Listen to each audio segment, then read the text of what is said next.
Bonjour les amis, j'espère que vous allez bien et bienvenue sur Funky Talks, la chaîne YouTube dédiée aux astuces informatiques. Vous souhaitez passer à Linux et vous avez raison. Vous ne savez pas comment faire, vous avez peut-être même quelques appréhensions. Ne vous inquiétez pas, je vous ai préparé un tuto simple et complet pour vous accompagner dans votre démarche. Pour faire ce premier pas ensemble dans le monde Linux, eh bien, je vous propose d'installer la distribution Ubuntu 22.04 LTS. LTS pour Long Term Support, ce qui signifie que Ubuntu vous propose un support de long terme. En général, c'est 4-5 ans. Le nom de code de cette distribution, c'est Jellyfish. Et pour moi, Ubuntu, c'est une distribution qui constitue un véritable tremplin pour pleinement rentrer dans le monde Linux. Par ailleurs, Ubuntu offre les avantages suivants. Elle dispose d'une importante communauté d'entraide francophone, une interface intuitive, conviviale et hautement personnalisable, et puis un cycle régulier de sortie et de support. Et cerise sur le gâteau, tout ça c'est gratuit les amis. Allez, je pense que j'en ai déjà dit pas mal sur la présentation d'Ubuntu. Et je vais vous présenter déjà dans un premier temps les prérequis nécessaires à l'installation d'Ubuntu. Et puis ensuite, je vais vous présenter les 5 parties qui vont constituer ce tuto. Allez, c'est parti.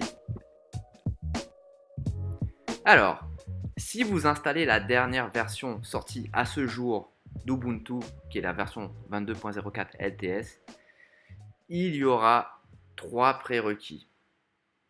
Le premier prérequis est d'ordre matériel. Il vous faudra au moins 4 Go de RAM. Ensuite, il vous faudra un processeur de 2 GHz dual core. Et enfin, il vous faudra au moins 25 gigaoctets d'espace disque disponible. Pour ceux qui n'ont pas le matériel adéquat à la dernière version d'Ubuntu, je peux vous orienter et vous suggérer vers une distribution alternative qui s'appelle Body Linux. Pour être assez concis sur ce sujet, Body Linux est une variante d'Ubuntu qui est adaptée à du matériel informatique obsolète. Et pour l'avoir essayé sur mon vieil ordinateur à titre personnel, je peux vous dire que je suis épaté par le résultat et la performance de cette distribution. J'ai l'impression d'avoir redonné une seconde jeunesse à mon vieux PC. Si ça vous intéresse, dites-le moi en commentaire. Si vous le souhaitez, je peux même réaliser un tuto sur comment se procurer Body Linux, voir comment l'installer.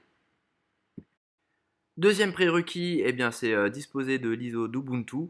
Je vous ai d'ailleurs mis dans le descriptif de la vidéo le lien pour pouvoir le télécharger si ce n'est pas déjà fait. Et enfin, troisième et dernier prérequis, c'est avoir créé une clé USB ou un DVD bootable à partir de l'ISO d'installation Ubuntu que vous avez téléchargé. Pour ceux qui ne savent pas comment créer une clé USB bootable, ne vous inquiétez pas les amis, j'ai pensé à vous. Il y a 2 tutos qui vous montreront comment faire pour créer une clé USB bootable aussi bien sur Windows que sur Linux. Ils sont dans le descriptif de la vidéo, mais ils vont également apparaître à l'image maintenant. Si vous remplissez ces 3 critères, on peut passer à la suite de la vidéo et je vais vous présenter les 5 grandes parties sur lesquelles nous allons nous appuyer pour installer Ubuntu sur votre PC. Alors, dans notre grande découverte du monde Linux, nous allons dans un premier temps faire la première partie qui concerne l'installation d'Ubuntu. Ensuite, partie 2, découverte de l'environnement de bureau, en l'occurrence le bureau GNOME, je vais vous le présenter après. La partie 3 qui sera décomposée en 2 sous-parties qui concerne la mise à jour du système d'exploitation. La partie 4 qui est également décomposée en 2 sous-parties qui concerne l'installation de vos premières applications depuis Ubuntu. Et puis enfin, la partie 5 vous montrera comment activer votre pare-feu sur Ubuntu. Allez, place à l'action, c'est parti. Étape numéro 1, installation d'Ubuntu. Alors, avant de commencer, il vous faut préparer votre ordinateur pour qu'il puisse booter. Donc booter, ça veut dire démarrer sur soit le DVD, soit la clé USB, sur laquelle vous avez mis l'ISO d'installation Ubuntu. Pour effectuer cette action, il faut que votre ordinateur soit éteint et que vous ayez mis en place la clé USB sur un port USB de votre ordinateur. Ensuite, vous allumez votre ordinateur et il faudra être très réactif à partir de ce moment-là. Il faudra taper soit sur les touches F11, soit sur les touches F12. Enfin bref, il faudra vérifier auprès de votre constructeur quelles sont les touches qui permettent d'initier le menu de démarrage sur un support autre que celui qui est configuré par défaut. D'ailleurs, je vous recommande de taper plusieurs fois de suite sur la touche qui vous permettra d'initier le menu de boot. Et si vous avez réussi, vous aboutirez sur une fenêtre de ce type-là. Si vous n'avez pas exactement la même fenêtre que moi, ne vous inquiétez pas, c'est pas grave. Ce qui compte, c'est que vous ayez bien les différents supports de démarrage qui soient proposés. Donc, pour ceux qui ont opté pour installer Ubuntu à partir d'un DVD, eh bien, vous choisirez CD/DVD. Et pour ceux qui ont opté pour une installation à partir d'une clé USB, eh bien, vous choisirez Removable Device ou bien le nom de votre clé USB parce que certains menus de démarrage BIOS affichent le nom de la clé USB ou du disque dur que vous utilisez. Donc vous sélectionnez en fonction de ce que vous avez établi, hein, donc soit DVD, soit clé USB. Et puis ensuite, une fois que vous avez fait votre choix, vous tapez sur Entrée. Donc si vous arrivez à cette fenêtre-là, les amis, bravo, ça veut dire que vous avez réussi à démarrer votre ordinateur, à booter votre ordinateur sur votre clé USB ou DVD, en fonction de ce que vous avez fait. Donc là, on est sur le menu de démarrage Grub, c'est un menu de démarrage sur les systèmes Linux, et vous voyez, il y a plusieurs options qui sont offertes, qui vous sont offertes. Donc, dans le cadre de notre tuto, eh bien, on va sélectionner Try or Install Ubuntu, hein. On va faire simple, on ne va pas se prendre la tête avec les autres menus. On sélectionne Try or Install et on fait Entrer. Donc là, votre clé d'installation est en train de démarrer le système Ubuntu. Ça peut prendre un certain temps. Donc, ça y est, j'ai ma clé de démarrage qui commence à charger les menus. Et donc, on va dans un premier temps sélectionner la langue à partir de laquelle nous allons installer notre système. Donc, je vais mettre français. Voilà. Et vous voyez, vous avez la possibilité soit d'essayer avant installation, soit de l'installer. Nous, dans le tuto, on va installer tout de suite. On veut Ubuntu. Alors là, c'est le menu de paramétrage de votre clavier. Il ne faut pas le négliger parce qu'il va avoir son importance, surtout dans la saisie des mots de passe.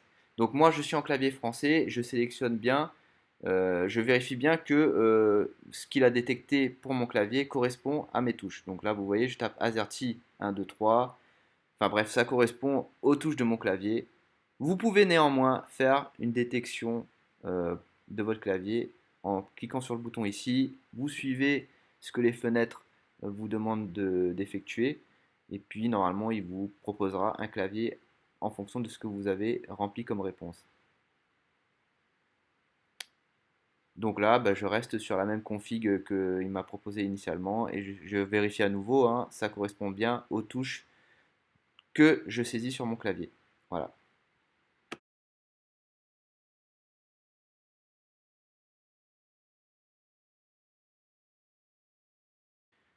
Donc on continue, on clique sur continuer. Et puis ben là, comme c'est un tuto de débutant, on va faire simple, hein, on clique sur une installation normale. Et puis on télécharge les mises à jour pendant l'installation d'Ubuntu. Pour les logiciels tiers, c'est bien si vous avez des drivers spécifiques à installer. Donc si vous en avez, vous cliquez, sinon vous cliquez sur continuer. Alors là, il nous dit attention, il va effacer le disque installé Ubuntu. Donc nous, on est sur un disque. On part de l'idée que vous avez un disque dur vierge et que on est prêt à le faire effacer pour installer Ubuntu.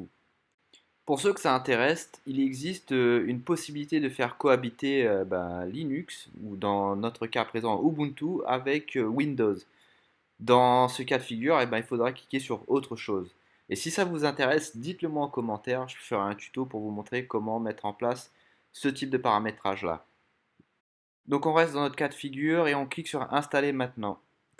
Et là, petit message d'avertissement pour nous dire attention, on va effacer tout ce qui se trouve sur les disques, ce qui ne nous fait pas plus peur que ça parce qu'on part du principe qu'il n'y a rien et on clique sur continuer.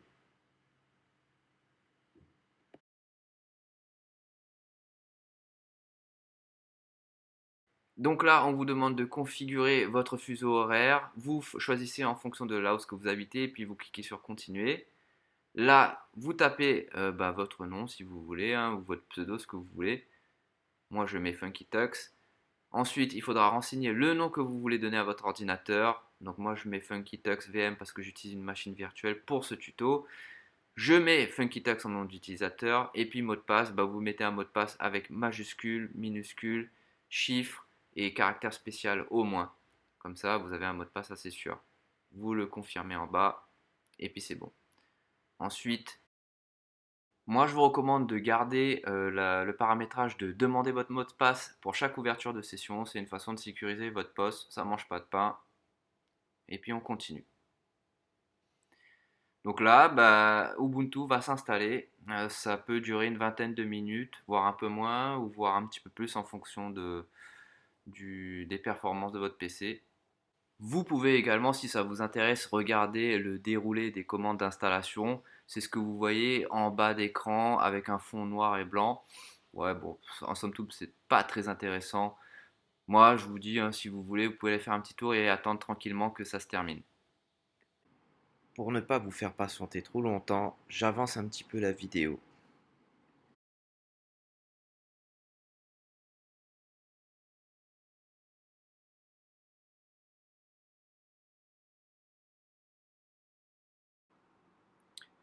Donc voilà, l'installation approche de sa fin.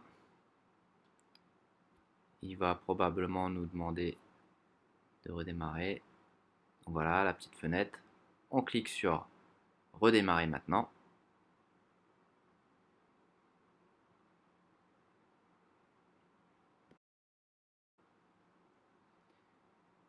Voilà. Là, un petit message qui s'affiche qui vous demande d'enlever le média d'installation. Donc, en fonction de votre cas, ou DVD ou clé USB, vous retirez de votre ordinateur et vous tapez Entrée. Alors, pourquoi il vous est demandé de retirer votre clé USB ou votre DVD de l'ordinateur? C'est pour s'assurer que votre Ubuntu va bien démarrer sur le disque dur et non sur la clé USB ou le DVD. Donc là, mon système démarre bien.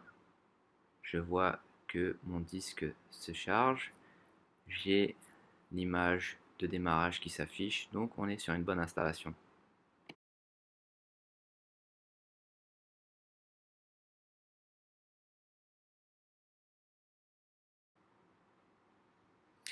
Donc nous voilà bien arrivés au menu de démarrage de session. Et par conséquent, on va enchaîner sur la partie 2 qui est la découverte de l'environnement de bureau. Partie 2, découverte de votre environnement bureau. Alors celui que je vais vous présenter s'appelle GNOME. Et GNOME est un des environnements bureau les plus appréciés dans le monde Linux. GNOME est également l'environnement qui vous est installé par défaut lorsque vous installez Ubuntu. Comme je vous l'ai dit en début de vidéo, Linux est un système d'exploitation hautement personnalisable. Et parmi ces possibilités, vous avez la possibilité d'installer un autre environnement bureau que celui proposé au moment de l'installation. Parmi les plus populaires, il existe le bureau KDE Plasma.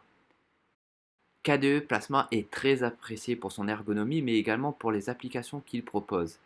Je vous montre en image quelques illustrations de ce que donne un bureau sous l'environnement KDE Plasma. Sympa, non? Si vous voulez savoir comment installer et avoir deux bureaux disponibles sur votre PC Linux, dites-le moi en commentaire, et puis si ça vous dit, on fait un petit tuto. Allez, on repart sur notre découverte de l'environnement bureau, et pour le coup, ici il s'agit du bureau GNOME. Je clique sur mon nom, sur mon identifiant de session, je tape le mot de passe que j'ai paramétré au moment de l'installation.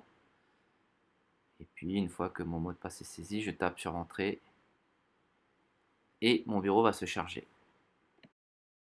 Alors, lors du premier démarrage de votre session sur Ubuntu, vous allez avoir plein de menus qui vont apparaître et qu'on va voir ensemble.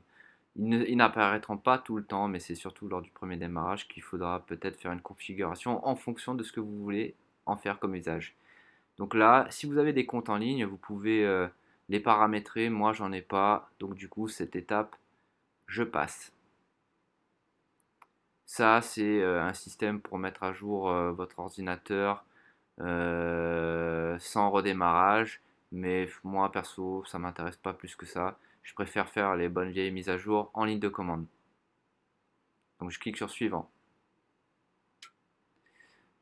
Alors là, c'est un menu pour vous proposer de participer à l'amélioration du développement d'Ubuntu en envoyant des données anonymisées. Perso, j'aime pas trop ça, mais bon, après, ça peut toujours servir pour les développeurs. Donc, vous mettez ce que vous voulez. Moi, j'ai mis non. Ici, on vous demande si vous souhaitez activer la géolocalisation. J'ai mis non. Ici, on vous dit que c'est terminé, donc on peut continuer la découverte de l'environnement bureau. Donc là, vous voyez, vous avez un menu sur un bandeau à gauche ici. C'est l'équivalent du menu démarrer en bas à Windows. Ici, vous avez la possibilité de régler l'éclairage de votre ordinateur, hein, verrouiller ou fermer votre session ou redémarrer votre ordinateur. C'est ici que ça se passe. Voilà. Donc comme vous le voyez dans les packages préenregistrés, vous avez un explorateur de fichiers qui se trouve ici.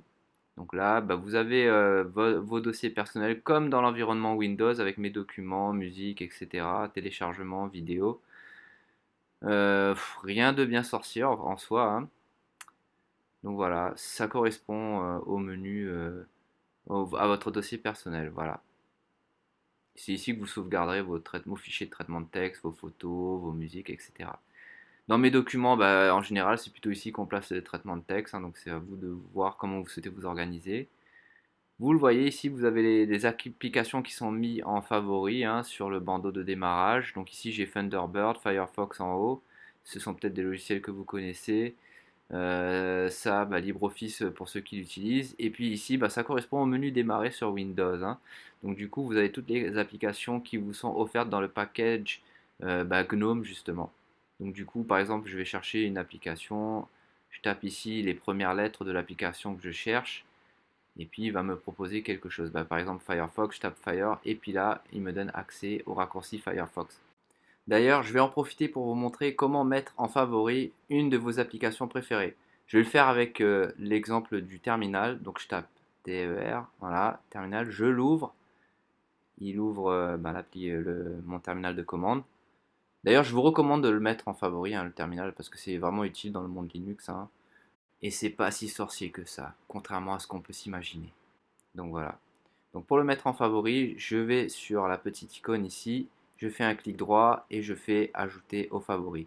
Et là, votre application sera épinglée à la barre de tâches à gauche. Donc du coup, vous n'aurez plus besoin de faire la recherche pour retrouver votre appli.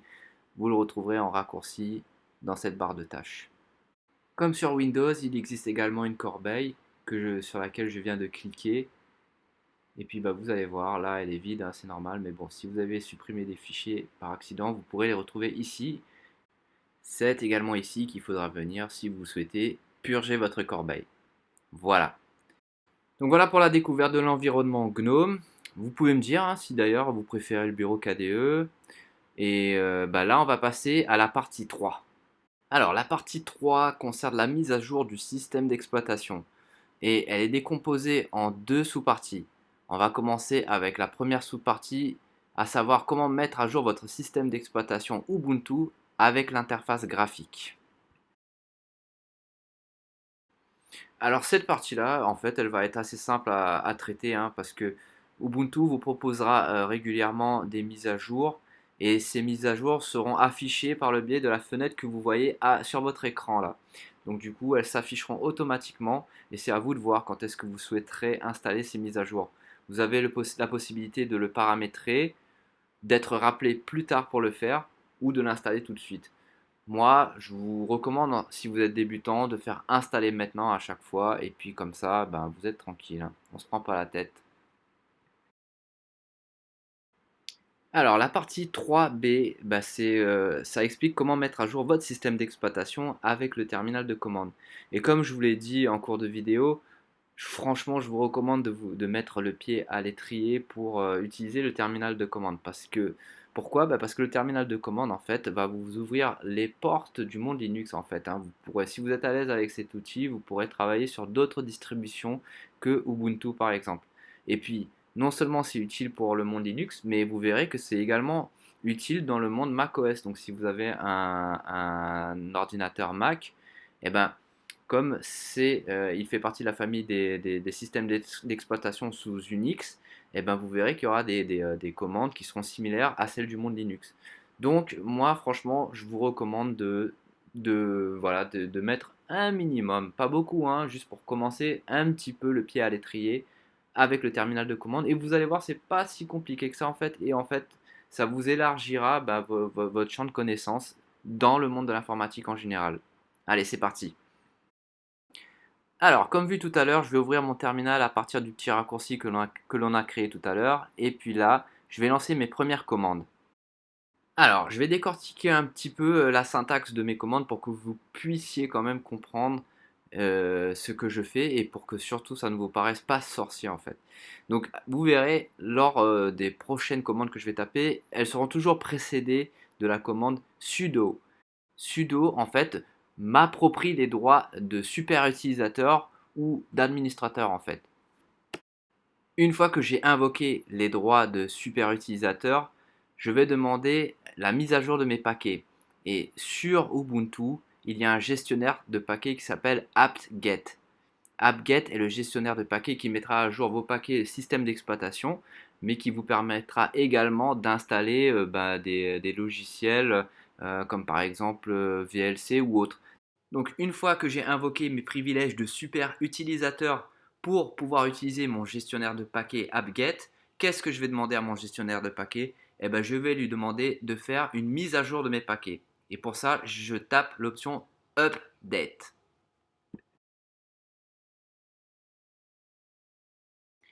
Donc au final, l'intégralité de ma commande sera sudo espace apt-get espace update.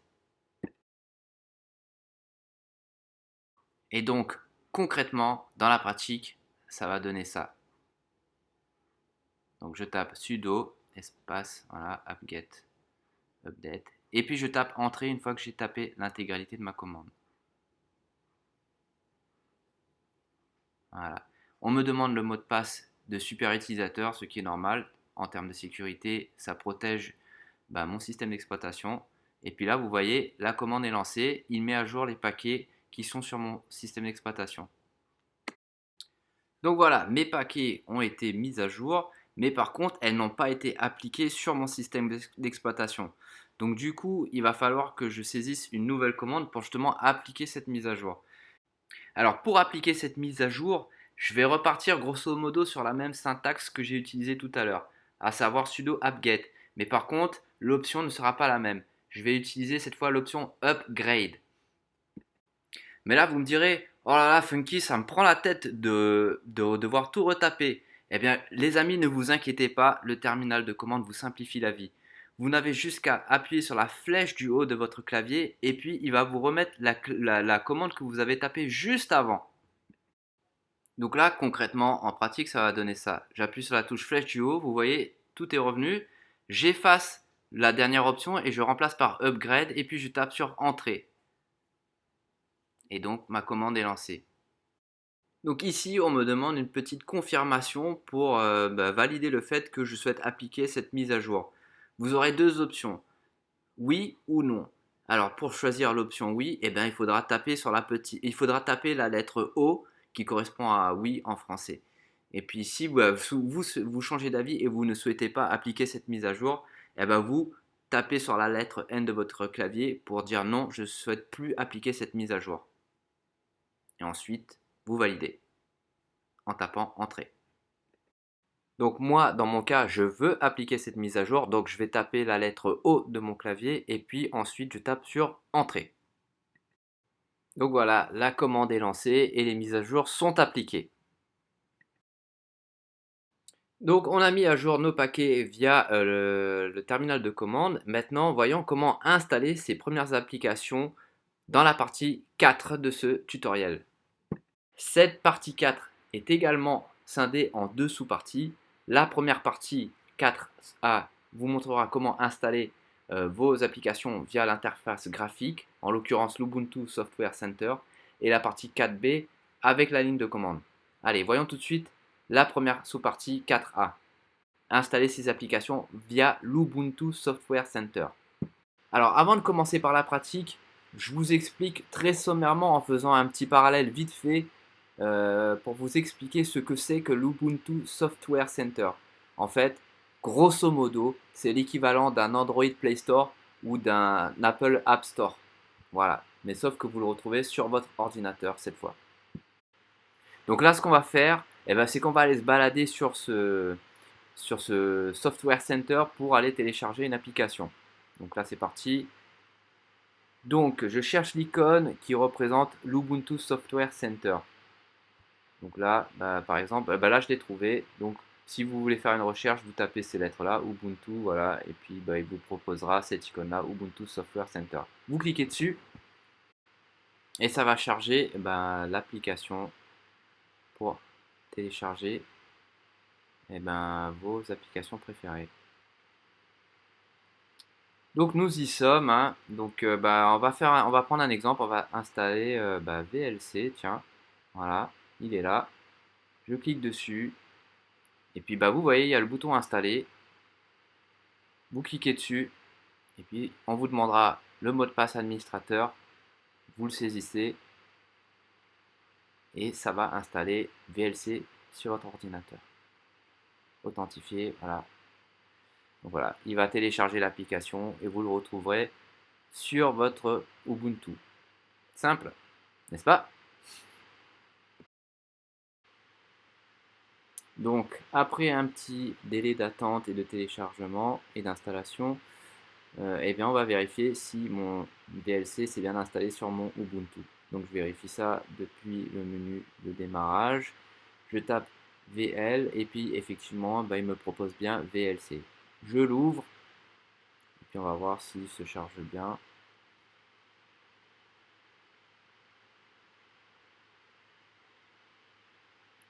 Et effectivement il se charge bien, donc l'installation s'est bien déroulée. Donc je peux l'utiliser pour visionner mes vidéos, mes flux streaming. C'est super. Voilà.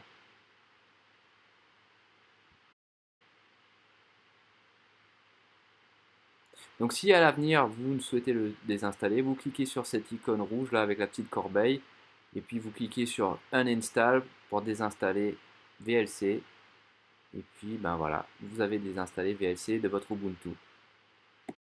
Donc vous voyez, hein, rien de bien sorcier dans l'utilisation de l'Ubuntu Software Center, hein, c'est très intuitif, hein. Donc du coup, vous pourrez vous amuser à trouver vos applications préférées en naviguant un petit peu, en faisant des petites recherches dans ce Software Center. Donc on va installer un autre logiciel cette fois, mais par le biais de la ligne de commande, et c'est ce qui constitue la deuxième sous-partie, la partie 4B. Alors dans cette partie 4B, pour installer un logiciel en ligne de commande, je vous propose d'installer l'antivirus ClamAV. Alors ClamAV, c'est un antivirus Linux qui est gratuit d'ailleurs et open source. Et on va installer dans un premier temps le moteur antivirus ClamAV. Et puis pour ceux qui souhaitent avoir une interface graphique de l'antivirus, on va installer son module ClamTK. Donc du coup, c'est parti.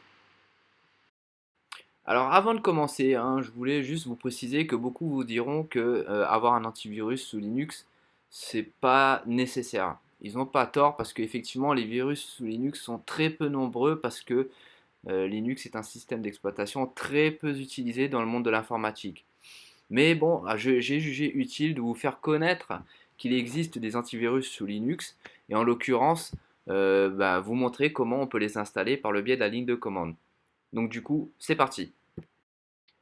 Alors pour installer Clam AV en ligne de commande, on va de nouveau utiliser notre gestionnaire de paquets apt-get en l'occurrence, car nous sommes sur Ubuntu qui est une variante de Debian. Dans la partie 3b, je vous ai détaillé la syntaxe et la logique qui s'ensuit pour comprendre les commandes qu'on va taper. Si vous ne l'avez pas fait et que vous souhaitez comprendre le mécanisme, eh ben, je vous invite à revisionner à visionner la partie 3b pour comprendre la logique. Et là, on va poursuivre nos premiers pas dans l'utilisation de la ligne de commande.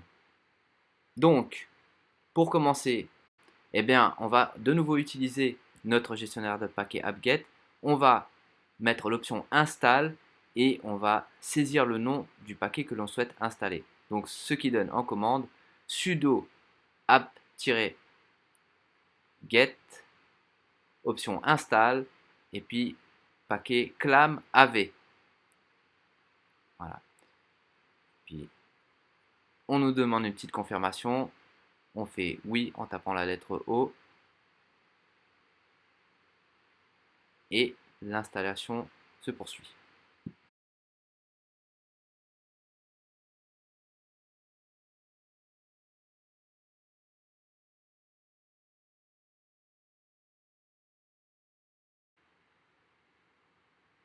Donc voilà, l'installation vient de se terminer.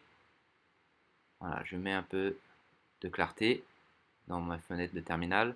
Alors j'appuie sur les touches flèche du haut pour revenir sur mes commandes précédentes et je vais modifier la dernière que j'ai saisie, donc l'installation de ClamAV pour installer ClamTK. Donc là vous le voyez, j'ai modifié, j'ai écrit ClamTK et je fais installer ClamTK qui est l'interface graphique de mon antivirus ClamAV.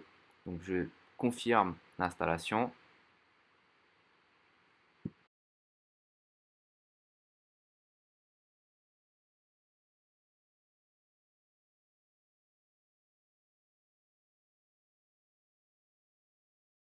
Donc mon installation vient de se terminer. Je mets un peu de clarté dans ma fenêtre de terminal et on va vérifier si mon antivirus, mon interface graphique a été bien installée. Donc je clique sur Clam et vous voyez, on trouve bien l'icône de ClamTK. Je vais le lancer. D'ailleurs, je vais vous présenter sommairement comment faire une petite analyse de fichier vite fait. Donc là, vous avez le bouton ici, analyse de fichier, vous cliquez dessus et on va analyser par exemple, tiens, ce document test ODT. Je clique dessus et puis je clique sur valider. Donc là, il fait une petite analyse.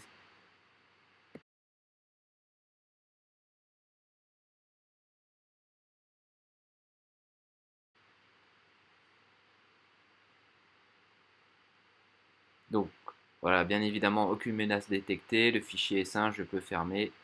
C'était juste pour vous montrer le fonctionnement de l'antivirus. Je vais vous montrer quelques paramètres également aussi que vous pouvez effectuer, hein. Donc là, je clique sur l'icône paramètres. Et puis moi, je veux analyser les logiciels potentiellement indésirables, utiliser l'analyse heuristique, analyser les fichiers commençant par un point, analyser tous les fichiers dépassant 20 mégaoctets et puis analyser surtout les dossiers récursivement. Donc du coup, là, j'ai un peu amélioré les paramètres de mon antivirus. Pour ceux qui ont un proxy, vous pouvez cliquer sur l'icône réseau et puis le rajouter ici, hein. Bon, moi c'est pas mon cas, donc du coup voilà, je reviens en arrière, mais c'était juste pour vous présenter cette fonctionnalité là. Pour résumer, on a installé un antivirus par le biais de la ligne de commande et ça correspond exactement à la même chose que d'installer un logiciel par le biais de l'Ubuntu Software Center. Vous avez vu, c'est pas bien sorcier, hein. Allez, passons à la partie 5 qui consiste à activer votre pare-feu Ubuntu. Un pare-feu est un outil important pour sécuriser votre poste et il est souvent un peu mis de côté lors des tutoriels d'installation. Donc du coup, j'ai considéré qu'il était important de vous montrer ça et on va utiliser UFW qui signifie en fait Uncomplicated Firewall. C'est le pare-feu qui est installé d'office dans le package Ubuntu. Il s'utilise en ligne de commande et vous allez voir, c'est pas compliqué.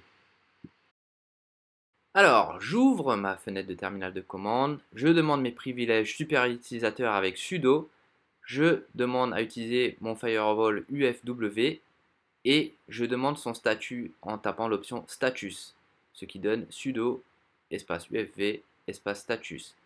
Je tape sur entrée et puis je vois que son état est inactif. Alors si vous voulez un peu plus de détails, vous pouvez rajouter l'option verbose. Mais bon, là dans notre cas, ça ne va pas nous donner plus d'indications. Bref, voilà, l'état de mon firewall est inactif. Il faut remédier ça tout de suite. Et pour activer notre pare-feu UFW, il faut demander les privilèges super utilisateurs avec sudo. Ensuite, taper UFW pour utiliser notre pare-feu et lui demander de s'activer en saisissant l'option Enable. Ensuite, vous tapez Entrée. Le retour de la commande m'indique que mon pare-feu est actif et lancé au démarrage du système. Les amis, c'est super, on vient de sécuriser notre Ubuntu, c'est génial. Je vous propose de vérifier l'état de notre antivirus UFW en ressaisissant la commande qu'on a tapée juste avant, à savoir la commande sudo espace UFW espace status espace verbose pour voir le retour de cette commande et voir si elle a changé par rapport à ce qu'on avait au début. Je tape donc sur Entrée et le résultat m'indique que l'état de mon pare-feu est actif et c'est une bonne nouvelle. On voit aussi les paramétrages qui sont mis en place par défaut. Donc on voit que par défaut, Deny Incoming, ça veut dire qu'il refuse les connexions entrantes et Allow Outgoing, qu'il autorise les connexions sortantes, ce qui est un paramétrage convenable pour une utilisation de PC de bureau ou usage domestique au quotidien. Voilà les amis, ce tutoriel est désormais terminé. Bravo à vous, j'espère que mon tuto vous a été utile, qu'il a été clair et qu'il vous a permis de vous aider dans votre installation d'Ubuntu et dans vos premiers pas dans le monde Linux. N'hésitez pas à me mettre des commentaires. N'hésitez pas à mettre des petits likes si ça vous a aidé et si ça vous a plu d'ailleurs. N'hésitez pas à vous abonner à la chaîne si vous souhaitez avoir d'autres tutos et d'autres astuces informatiques. Activez la cloche de notification si vous souhaitez être informé des dernières sorties de vidéos. Vous connaissez ma devise, le savoir ça se partage. Donc si cette vidéo vous a aidé à avancer dans vos travaux, n'hésitez pas à la partager également. Et puis moi je vous dis à prochaine les amis pour les prochains tutos. D'ici là, portez-vous bien. Bye bye.